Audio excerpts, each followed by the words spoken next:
une nouvelle saison de Vivre Ensemble. Content d'être avec vous. J'ai le plaisir de recevoir, c'est la nouvelle génération, hein, donc c'est eux qui vont envahir le monde virtuel, le monde numérique. J'ai le plaisir d'accueillir Ellie qui va nous accompagner. Donc, elle est une animatrice, productrice qui est déjà très très connue, mais elle vient de l'Hexagone, mais elle a décidé d'apporter ses bagages et de les transporter ici chez nous. Bonjour. Pourquoi avoir choisi de venir au Canada en quittant de l'Hexagone? Alors, j'ai quitté la France en 2023, mais 2023. j'étais déjà venue en vacances au Canada en 2022. Ah, En fait, c'est ma sœur qui a été la première à venir au Canada. Elle est venue en 2017 et elle est revenue en France du coup en 2022 en vacances et elle m'a tellement vendu le Canada que j'ai décidé de venir en vacances. oui. J'ai fait plusieurs villes, j'ai fait Montréal, Toronto, Ottawa et Gatineau. Et au final, j'ai tellement aimé Toronto En que... tout cas, les trois plus belles places au Canada, alors, Oui. selon moi.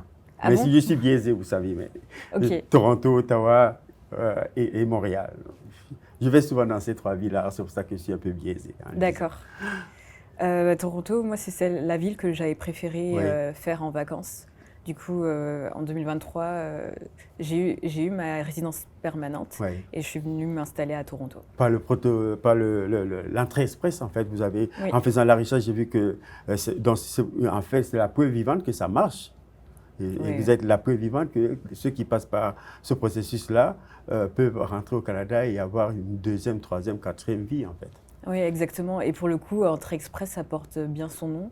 Parce que je me rappelle, à l'époque, il y avait marqué sur le site de IRCC qu'il y avait quand même 2 ans d'attente. Il y avait eu des retards. Et au final, pas du tout. Moi, ça a pris 4-5 mois. Oui.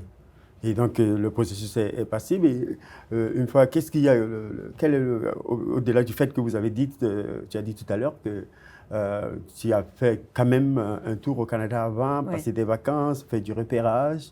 À ce moment-là que tu as finalement décidé de venir, est-ce qu'il y a eu des choses qui t'ont touché en particulier, quelque chose que tu n'avais pas vu pendant les vacances, mais que tu as constaté étant sur le terrain, le sol canadien? Ah, étant en vacances, du coup, on profite, on fait des activités. J'allais au musée, Oui. je me promenais, donc j'étais pas vraiment dans la réalité de la vie, purement. Mais ce que j'ai fait, c'est que quand je suis mis à activer ma résidence permanente, en fait, donc on active sa RP du coup à l'aéroport, Oui, mais on reçoit pas tout de suite sa carte. c'est ça. Et tant qu'on n'a pas sa carte, techniquement, on peut pas sortir du territoire. Oui, il faut Donc, attendre un peu quelques semaines pour avoir sa carte, mais sinon on a le document qui nous permet d'avoir l'assurance maladie et toutes les autres choses. oui. Ouais. En fait, moi, je suis tombée pendant la grève de Service Canada. Ouh, Du coup, ça n'a pas pris quelques semaines comme les autres, ça a pris 3 mois pour ouais. que je reçoive ma carte. Et j'étais arrivée en mai, je me rappelle, et je devais rentrer en France en septembre. Ouais. Du coup, en fait, en 4 mois, j'ai quand même pu voir aussi c'était quoi la réalité de la vie au Canada. Ouais. Donc, je travaillais, j'étais dans une colocation, donc je commençais à connaître des gens, puis même je sortais. Au final, à Toronto, j'ai rencontré beaucoup de Français Ouais. aussi. Est-ce que ça fait, on parle tout le temps quand on quitte d'un milieu à un autre qu'il y a un choc culturel. Pour toi, ça a été quoi? Oui, le choc culturel, dans les premiers mois, ça a été plus sur des petites choses de la vie. Ok. Par exemple, l'alimentation. L'alimentation, oui. On mange beaucoup mieux en France qu'au Canada, ça, Oui. il faut le dire. Moi, je consomme beaucoup de produits bio et c'est plus difficile à trouver au Canada qu'en France. Oui, Il y a eu ça au niveau de l'ouverture d'esprit aussi. oui, Et puis même le rythme de vie. Je trouvais que les gens étaient beaucoup plus calmes, apaisés. Parce qu'en France, moi, j'étais du coup à Paris. oui.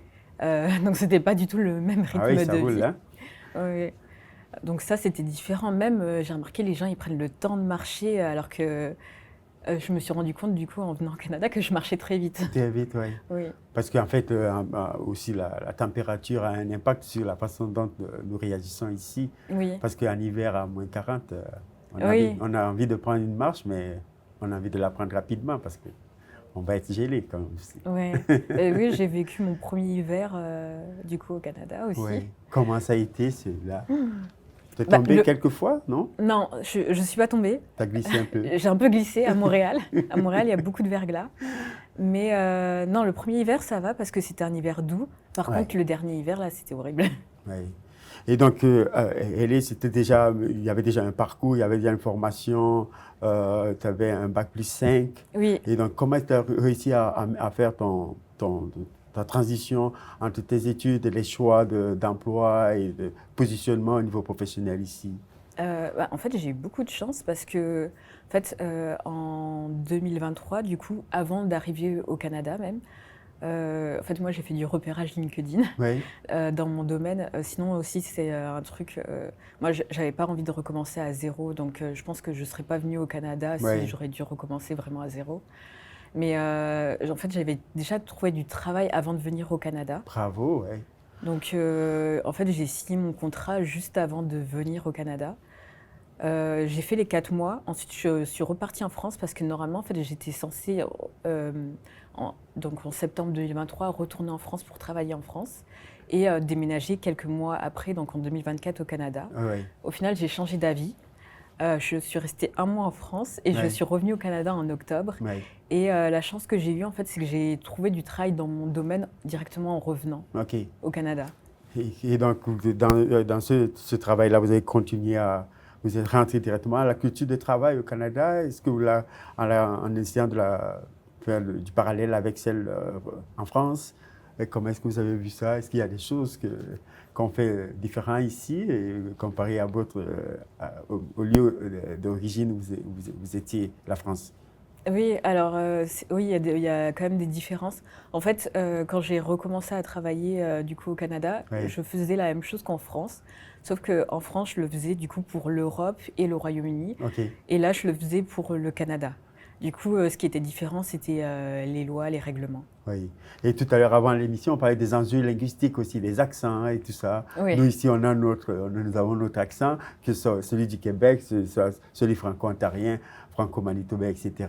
Et en plus, il y a la complexité du bilinguisme, l'anglais et le français. Comment est-ce que vous avez réussi à naviguer dans tout ça? Vous en sortez, tu t'en sors comment? Alors, en fait, quand je suis arrivée au Canada, c'était à Toronto. Là, j'étais en full anglais. Donc là, mon cerveau, en fait, il s'est habitué à parler tout le temps anglais. Et du coup, ça allait parce que je devais rester focalisée sur une seule langue. Ensuite, j'ai commencé à faire des allers-retours entre Toronto et Montréal. Et alors là, ça a commencé à être compliqué parce que... Le cerveau, ça devenait... OK, il faut changer il faut l'ajuster à chaque fois. Oui, c'est ça. Parce que les Montréalais, du coup, ils switchent entre le français et l'anglais, et parfois même dans la même phrase, où ils vont inclure des mots anglais par-ci, par-là. Du coup, là, c'était plus compliqué, parce que du coup, il fallait réfléchir dans les deux langues. Et là, ça commence, le rythme est bon? Oui, non, ça va. Là, le rythme est bon. C'est plus dans les expressions québécoises. Et dans le québécois, en fait, je me suis habituée au québécois à Montréal. Mais, dans la région de la capitale nationale ici, est-ce qu'il y a une particularité? Oui, les Québécois, du coup, je pense, par exemple, à Gatineau, c'est un autre accent. Et par exemple, je parlais avec un Québécois du coup qui venait, je pense, de la campagne québécoise, je ne sais pas trop dans quelle ville. Et pour le coup, lui, il avait du mal à comprendre mon français de France. Oui, là, c'était l'inverse. Là, c'était l'inverse. Mais malgré ça, quand même, les conversations sont conviviales quand même. Les gens sont bienveillants. Et ça permet que ça t'a amené aussi à créer un concept de podcast. Parle-nous-en.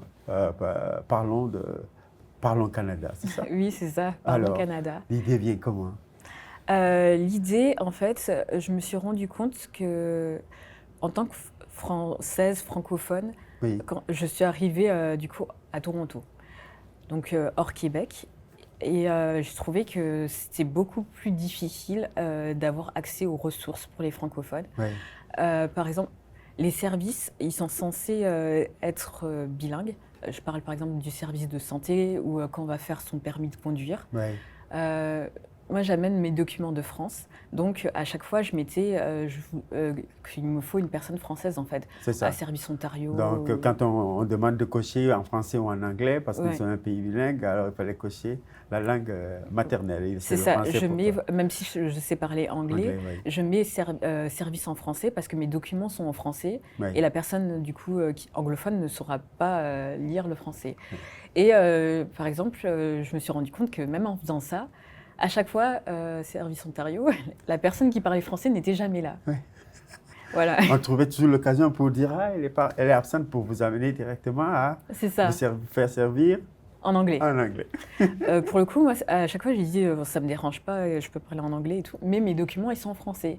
Et là, du coup, à chaque fois, je me retrouvais on doit appeler le responsable, on doit appeler le responsable du responsable pour vérifier mes documents, alors que c'était tout simple, quoi. Et puis c'était bien écrit, c'était. Ouais. Oui, mes documents venaient de France, étaient signés, tamponnés, mais il y avait toujours un problème. Ouais. Mais donc dans l'émission, dans le podcast, donc tu t'es dit il fallait faire quelque chose. Et moi j'ai Oui, trouvé en regardant quelques extraits, j'ai trouvé l'idée très très très originale. Ça ressemble un peu à notre émission que nous faisons ici, de mettre en valeur les personnes comme toi qui ont des choses originales ou qui ont apporté dans notre communauté des choses particulières. C'est la raison pour laquelle on trouvait que c'était important que tu partages avec nous dans Parlons Canada, des expériences des gens qui sont issus de presque toute la communauté qui y passe. c'est vrai. Le concept de Parlons Canada, du coup, ça cible les francophones. Oui, Et ça met aussi en avant les personnes issues des minorités visibles oui, parce qu'ils sont moins exposés et en même temps, en fait, ça leur permet de leur donner une voix. oui, Le but, en fait, c'est de montrer en fait leurs initiatives dans leurs différentes communautés au Canada, dans différentes villes. mm, Donc la première saison, on a tourné pour Montréal, oui. Ottawa, Gatineau, Toronto. Donc vraiment, ça a permis en fait de libérer la parole en De fait, de libérer la différentes parole. Et puis personnes. depuis que les saisons ont commencé, donc tu en as eu aussi pas mal de tous les milieux. Oui. Et qu'est-ce que tu constates en fait des récits qui te sont racontés par tes invités? Je constate que en fait, pour les personnes immigrantes, du coup, on a beau avoir immigré parfois du même pays, toutes les expériences, tous les parcours d'immigration sont différents. Mhm. Chacun raconte une histoire complètement différente, Oui. a eu un vécu ou des ressentis différents. Aussi, le vécu, il est différent aussi par rapport à la ville dans laquelle on va s'installer. Oui. C'est pour ça, moi, je dis souvent sur les réseaux sociaux, c'est pas parce que vous voyez une personne dire ça, par exemple, de Montréal, Oui. que vous allez vivre la même chose si vous allez vivre à Ottawa, par exemple. Oui. Alors, avec ta permission, on va revenir après la pause. On va continuer à parler de cette discussion-là. Ne quittez pas.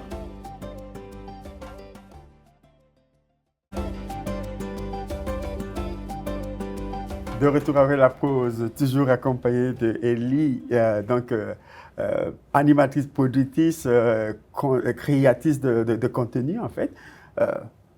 Parlons Canada. Le terme Parlons Canada, pourquoi Parlons Canada? Parce que du coup, on reçoit des invités qui sont partout au Canada. Oui, Et il y a cette expression en France de parlons français. ok. Oui. Du coup, je me suis dit, on va le reprendre, mais Oui. là, on va l'appeler Parlons Canada. C'est une expression gagnante, alors pourquoi pas? Et puis, avec ça, vous allez un peu partout dans le pays, vous allez rencontrer ces gens-là. C'est ça. Comment vous faites pour sélectionner, pour faire la sélection? Quel est votre réseau? Il n'y a pas de réseau en particulier. En fait, ça peut être sur les réseaux sociaux, Oui, comme dans les conférences. Alors, moi, je suis très engagée en fait au niveau communautaire, oui, au niveau de la communauté noire, et en participant en fait avec des conférences. Et parfois, je vois des profils qui sont très axés, par exemple, sur la santé mentale oui, ou dans la lutte contre les discriminations. Ça va être des profils qui m'intéressent. oui. Donc quand je vois que la personne est jeune, elle est engagée, elle est motivée, qu'elle a des choses à dire, ça va être des profils... Et donc ces gens-là, parfois, ils viennent ils sont des universitaires, ce sont des activistes, ce sont des leaders de la communauté, c'est des jeunes, c'est des femmes, avec une pluralité C'est ça. Qu'est-ce qui revient de plus de ces gens-là, au-delà du fait que tous ont fait un parcours d'immigration particulier? Alors, je prends pas que des personnes qui ont immigré au Canada, il y a aussi des personnes canadiennes, Oui, mais ça va être des personnes en fait qui contribuent du coup au vivre ensemble, oui, donc qui contribuent à aider en fait les personnes qui sont au Canada. Par exemple, dans la première saison, il y a eu une étudiante qui aidait du coup les autres étudiants internationaux à s'intégrer à Montréal. oui, Il y a eu un épisode du coup sur la santé des femmes avec une leader d'association. oui. Donc là, c'était vraiment pour aider toutes les femmes au Québec. Donc et vraiment, les profils, ils sont différents. En fait, moi, je cherche des personnes qui ont quelque chose à apporter et des choses à dire vraiment pour aider les autres. Ouais. Et pour toi, alors, quel serait pour toi un modèle, le meilleur modèle du vivre ensemble?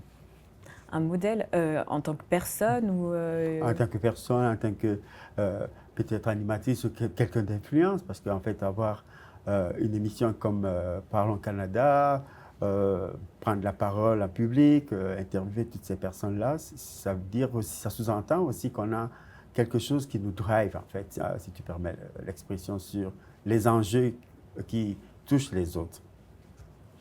Alors pour le coup, je suis pas au Canada depuis très longtemps, donc j'ai pas de modèle vraiment canadien. Oui, Le seul modèle canadien, je veux dire que je pourrais dire aujourd'hui, c'est parce que j'avais fait le sommet pan-canadien des communautés noires à Montréal. Donc oui. c'était en janvier et c'était organisé par la La Fondation Fondation Michael Michael Jean. Jean, oui. Oui, j'y Oui, étais.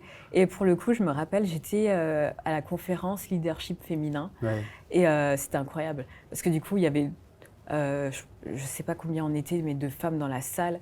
Et au début, ça commençait doucement, la conférence. Et au fur et à mesure, il y avait les voix qui s'exprimaient, des personnes qui libéraient leurs paroles, en fait. oui, Et on s'est retrouvés à tous applaudir, s'exclamer, parce qu'en fait, on partageait les mêmes choses, oui. on avait les mêmes ressentis.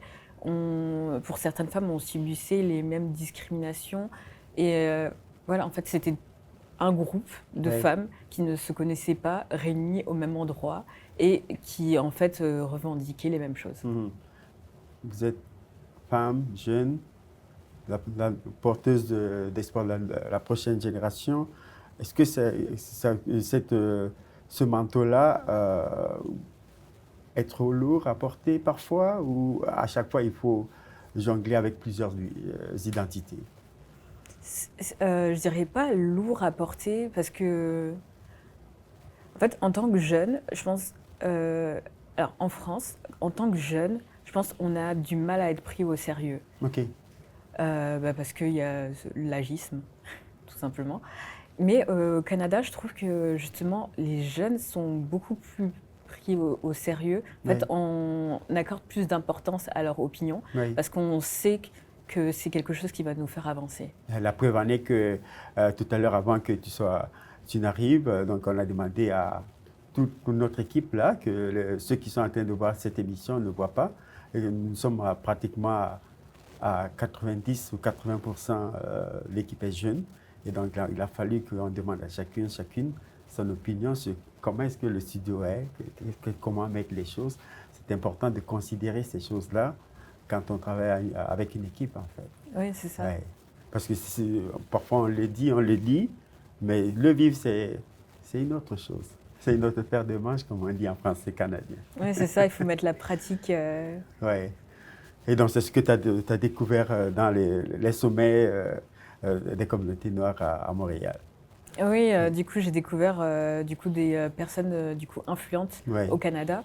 Ce qui est bien, c'est parce que c'était des personnes qui venaient d'un peu tout le Canada. Ouais. Et c'est aussi ça le but de mon podcast, c'est vraiment de prendre en compte le vécu et les histoires de Ouais. personnes partout. Les réactions des communautés, des membres des communautés qui suivent ton média, qu'est-ce qu'ils disent? Est-ce que tu as un feedback? Comment est-ce que Oui. les personnes réagissent une fois qu'ils ont vu le travail, l'excellent travail que tu mets sur pied? Ah bah c'est gentil. Les messages que je reçois, c'est que ça les a aidés en fait. Comme il y a plusieurs villes qui sont représentées, Oui. en fait, ça permet en fait d'avoir une histoire différente. Oui. Moi, j'ai passé une année à faire beaucoup d'allers-retours entre plusieurs villes et des gens me disaient comment tu fais pour faire autant d'allers-retours, mais aussi comment tu vis en fait ton expérience canadienne en fait dans ces différentes villes-là. Ouais. Et en fait, j'avais pas envie de donner seulement mon témoignage parce que mon témoignage c'est le mien, mais pas celui des autres. Ouais. Donc c'est ça en fait les retours que j'ai eus, c'est ok, ça m'a aidé parce que du coup je peux me faire une idée. Ouais. Donc comme une volonté d'incorporer à ce que tu vis le regard des autres, la participation des autres. C'est ça. C'est très bien ça, je trouve. Ouais. Merci. Alors donc le vivre ensemble, c'est vraiment un continuum. Bon, c'est jamais comme une fin. Et donc dans ton Parlons Canada, c'est quoi les prochaines étapes pour ton projet Parlons Canada? Il est maintenant international, il est disponible pour ceux qui sont en train de nous regarder dans les réseaux sociaux, sur YouTube, Instagram. C'est ça, TikTok. Oui, TikTok. Qu'est-ce que avec ton équipe qui est assez grande, qui est dans presque, tu nous expliquais tout à l'heure, dans plusieurs villes, une grande équipe qui va continuer peut-être à grandir, c'est ce que moi je te souhaite. Quelles seront les prochaines étapes pour un projet comme celui-là? Du coup, je travaille avec différentes personnes selon les villes. Oui. Le but sur la saison 1, du coup, ça s'est focalisé vraiment sur Toronto, Ottawa, Gatineau, Montréal et Québec City. Oui. Alors, je sais que les habitants de Québec n'aiment pas qu'on dise Québec City, donc Oui. je vais dire Québec. Oui. Mais le projet, ça va être vraiment de s'élargir parce qu'il y a des francophones, du coup, pas juste dans ces villes-là. Oui. Le but à la saison 2, c'est d'aller chercher Vancouver, Winnipeg, Winnipeg, ouais. Calgary. Voilà. Et sentir, et surtout s'il y a beaucoup de gens des décideurs, des gens de la communauté qui pourraient peut-être avoir envie de collaborer. Les collaborations, je sais que tu en cherches, tu en manges, tu tends la main à plusieurs personnes pour avoir des collaborations. Donc, c'est aussi le lieu de le souligner, quoi. Oui, bien sûr. Moi, à partir du moment où les personnes font des choses qui aident les autres au Canada et qui ont des choses à dire, à raconter, moi, je les accueille avec plaisir sur le podcast. Ouais. Et une des questions sur lesquelles il y a souvent des conflits sur le vivre ensemble, certaines pensent que c'est l'intégration, d'autres pensent que le vivre ensemble, c'est s'intégrer. Toi, qu'est-ce que tu as comme perception de ce facteur, de cet idéal de vivre ensemble? L'idéal serait quoi? Alors, pour moi, en fait, le vivre ensemble, ça ne se limite pas à l'intégration et à l'inclusion. Oui. Parce que quand on dit intégration, en fait, on dit à la personne en fait, de s'adapter à quelque chose qui existe déjà, ou alors on le sous-entend. Et l'inclusion, c'est un peu plus large, parce que, par exemple, si je pense à inclusion, je vais penser à inclure, par exemple, les personnes handicapées. Oui, c'est ça. Et pour moi, le vivre ensemble, en fait, c'est créer ensemble. On crée ensemble une société en fait, qui va permettre en fait, à chacun de pouvoir s'exprimer, Oui. qui va donner à chacun une parole, une voix, et où tout le monde va pouvoir trouver sa place. Oui. Donc, trouver sa place, créer, participer, essayer d'avoir monsieur et madame tout le monde autour de la table. C'est ça. Et moi, je dis toujours parfois que de regarder autour de la table, qui est-ce qui manque? C'est ça, oui. Et comment est-ce qu'on peut aller chercher cette personne et l'incorporer au dessert que nous sommes en train de prendre ou au thé que nous sommes en train de déguster? Je suis complètement d'accord parce qu'à partir du moment où on exclut en fait, certaines personnes des décisions importantes, en fait, il n'y a plus de vivre ensemble. Et dans ta vie, donc, est-ce qu'il y a des gens, des personnes, des chansons qui t'amènent, qui te donnent, ça c'est référence au vivre ensemble? Est-ce qu'il y a une personne, une image qui t'inspire à continuer à investir dans le vivre ensemble? Une image, ça va être... Il y a l'image, je pense qu'on a vu un peu partout, qui est reprise de différentes façons. C'est avec les mains, en fait, qui se rejoignent les unes aux autres. Oui, plusieurs mains, oui. C'est ça, avec différentes couleurs de peau. Oui. Et ça, pour moi, ça symbolise vraiment le vivre ensemble, au-delà de la diversité, en fait. C'est quand on tend la main à quelqu'un, c'est qu'on l'aide. C'est une manière de dire je suis avec toi, je te tends la main et aussi je te vois. Donc ça symbolise vraiment en fait, l'union et la solidarité. La solidarité. Une chanson? Est-ce Une qu'il y a une chanson? Je crois que c'est Bob Marley qui chante Wine Love. One Love, C'est Bob ça. Marley, oui. Ouais, ce serait ça. Oui. Une personnalité qui représente pour toi ce vivre Le ensemble? vivre ensemble. Oh, une personnalité. Ce ne serait pas une personnalité canadienne, du coup, malheureusement. Ouais. Mais si je pense à vivre ensemble, ce C'est serait. international, national ou monsieur, madame, tout le monde? Pour moi, la figure historique, c'est Martin Luther King. Martin Luther King. Ouais. En Il personnalité. n'y a pas longtemps, on venait de célébrer sa grande marche avec son grand discours. D'accord. We have a dream. Ouais. Alors, mot de la fin pour toi? Un mot de la fin. En une minute. Sur le vivre ensemble? Sur le vivre ensemble ou sur toi, sur tes projets comme animatrice. Qu'est-ce que tu voudrais dire à ceux et celles qui sont habitués à t'écouter? Imagine que tu es en train de terminer ton émission, tu dirais quoi? Alors, un mot de la fin déjà sur le vivre ensemble. Je pense que le vivre ensemble aussi, c'est un travail constant. Ça vient principalement de l'éducation. Je pense qu'il faut éduquer dès le plus jeune âge. Éduquer pas seulement à l'école, aussi ça peut être l'éducation à travers l'art. Oui. Par exemple en amenant ses enfants dans une exposition qui explique l'histoire. Oui. Mais vraiment l'histoire dans son ensemble. Et un mot de la fin, du coup, moi, à travers mon média, je fais aussi du vivre ensemble, que ce soit dans le podcast Parlons Canada, Oui. mais aussi dans le média, du coup, le site ailey.fr. Voilà. Donc vraiment, voilà, donner la parole à chacun, ce serait mon mot de la fin. Voilà, donc allez, on vous donne la parole et donc continuez à nous écouter. Donc merci Ellie de nous avoir rendu visite, animatrice, créatrice de contenu, productrice de Parlons Canada. Allez, au revoir et à la prochaine. Bye bye.